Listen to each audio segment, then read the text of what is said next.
le vendredi de la 4e semaine après Pâques. À votre résurrection, ô Christ. Alléluia.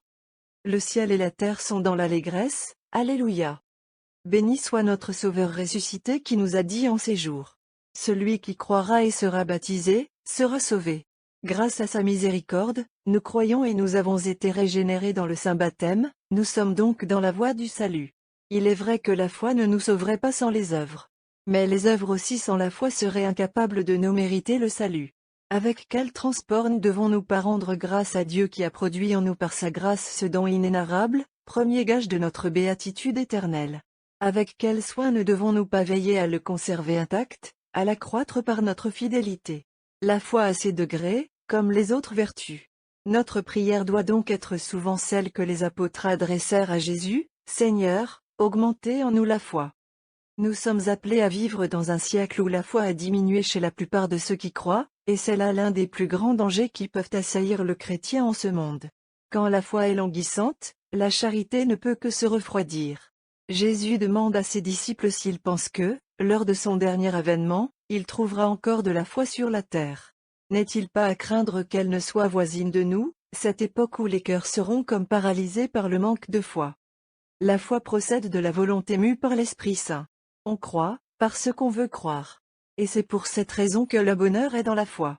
L'aveugle à qui Jésus rendit la vue, exhorté par lui à croire au Fils de Dieu, répond, « Quel est-il ?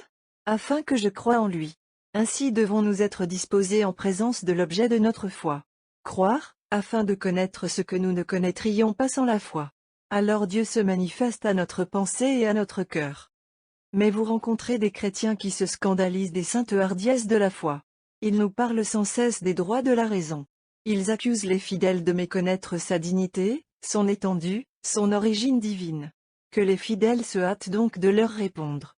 Nous n'avons garde de nier la raison, l'Église nous fait un devoir de reconnaître l'existence d'une lumière naturelle en nous, mais en même temps elle nous enseigne que cette lumière, déjà obscurcie par l'effet de la chute originelle, serait incapable, fût-elle même demeurée dans son intégrité, de découvrir par ses seules forces la fin à laquelle l'homme est appelé, et les moyens d'y parvenir. La foi seule peut établir l'homme dans les conditions de la destinée sublime à laquelle la divine bonté l'a appelé. D'autres se persuadent qu'il existe pour le chrétien parvenu à l'âge du développement de la raison, une sorte de liberté de suspendre l'exercice de la foi, afin d'examiner s'il est raisonnable de continuer à croire. Combien font naufrage contre l'écueil que leur présente ce coupable préjuge.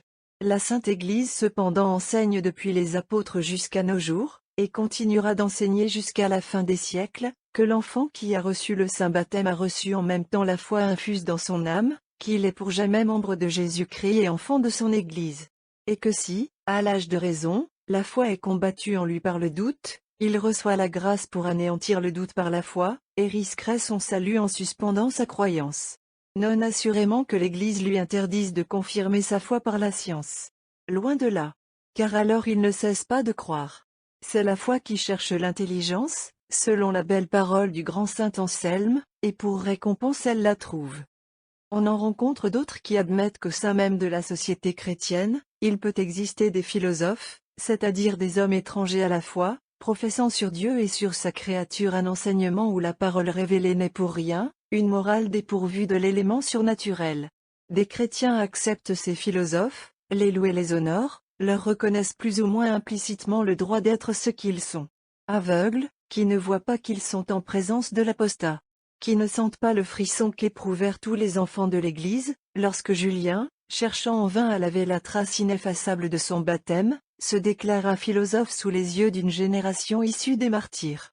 Parlerons-nous des tristes effets que produit pour la foi la fréquentation des hérétiques, les complaisances périlleuses qu'elle entraîne, les arrangements déplorables qu'elle fait naître dans un grand nombre d'esprits?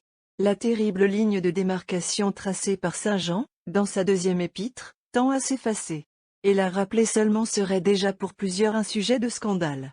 Il n'y paraît que trop par la facilité avec laquelle se contractent ces mariages mixtes qui commencent par la profanation d'un sacrement, et conduisent doucement à l'indifférentisme si la partie catholique, qu'un entraînement, ou des calculs humains, ont égaré dans des voies si peu sûres. Quelle clameur n'exciterions-nous pas si, dans notre pays, nous osions parler le langage qu'osait tenir dans Londres un illustre apôtre de la piété catholique. Prenons du moins la liberté de le répéter après lui. L'ancienne haine de l'hérésie devient rare, on perd l'habitude de regarder Dieu comme l'unique vérité, en sorte que l'existence des hérésies n'est plus un sujet d'épouvante. On tient pour certain que Dieu ne doit rien faire qui nous soit pénible, et que son autorité ne doit prendre aucune forme désagréable ni blessante pour la liberté de ses créatures. Comme le monde a rejeté les idées exclusives, il faut bien que Dieu suive le progrès et mette de côté des principes surannés dans sa conduite à notre égard. Les majorités doivent finir par avoir le dessus, telle est la règle et le fait d'expérience dans un pays constitutionnel. C'est ainsi que la discorde et l'erreur en religion ont fini par devenir moins odieuses et moins alarmantes, simplement parce qu'on s'y est accoutumé.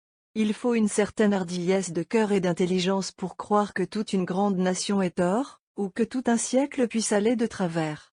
Mais la théologie, dans sa simplicité, met bravement le monde tout entier au banc comme pécheur, et ne trouve pas de difficulté à n'assigner à la vraie Église qu'une portion modérée de la population du globe.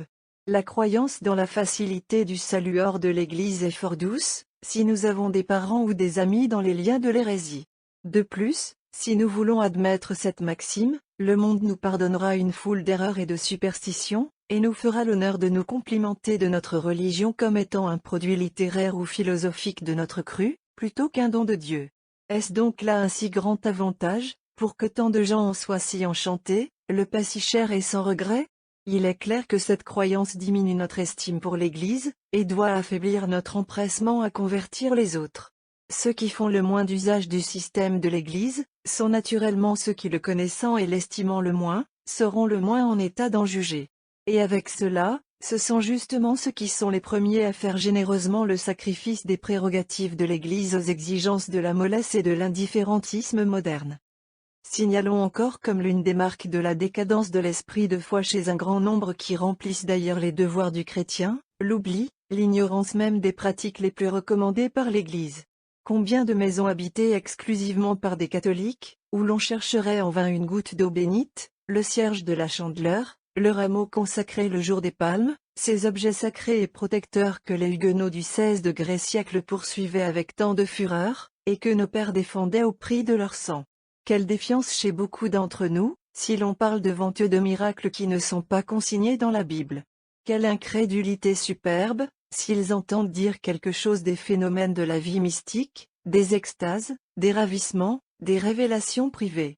Quelle révolte soulève en eux les récits héroïques de la pénitence des saints, ou même les plus simples pratiques de la mortification corporelle. Quelle protestation contre les nobles sacrifices que la grâce inspire à certaines âmes d'élite, qu'elle pousse à briser en un moment les liens les plus chers et les plus doux, pour aller s'ensevelir, victimes volontaires, derrière les grilles impénétrables d'un monastère. L'esprit de foi révèle aux vrais catholiques toute la beauté, toute la convenance, toute la grandeur de ses pratiques et de ses actes.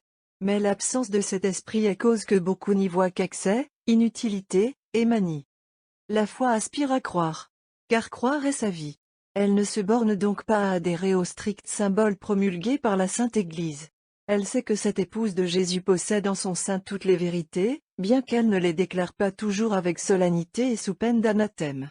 La foi presse le mystère non encore déclaré. Avant de croire par devoir, elle croit pieusement. Un aimant secret l'attire vers cette vérité qui semble sommeiller encore.